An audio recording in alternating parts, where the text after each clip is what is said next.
Hi guys, so ayan, papakita ko sa inyo yung aking tanim dito guys. Hindi na mga bulak-bulak guys.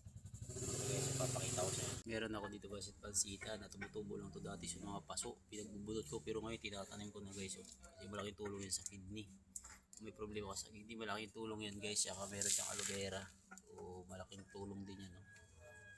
Ayan. Tsaka meron ako ditong oregano guys. Ayan. Kaya lang hindi pa buhay. So maganda to pag nilalagnat ka.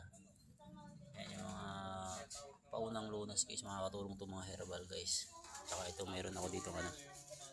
Yan, snake plant yata to guys. So maganda daw to pag nakagat ka daw ng ahas. So pwede itong makalunas. Parang didikdikin lang yata to guys. So, tsaka meron ako ditong lemongrass guys. Ayan. Bagong tanim lang guys. Saka meron akong sambong. Ayan. Saka meron ako dito nakitang bayabas. Ayan, tumubo. Kaya inaalaga ako na to guys. So ayan. So ayan, ay kulang pa nga yan guys dahil wala pa ako mga iba-iba kan. Maghahanap pa ako guys. So, kasi kailangan natin yan guys pag edad mo na ng 30. So 35 pataas. So kailangan natin yan. Para kahit paano is makatulong sa atin yan. Gawin natin siya guys.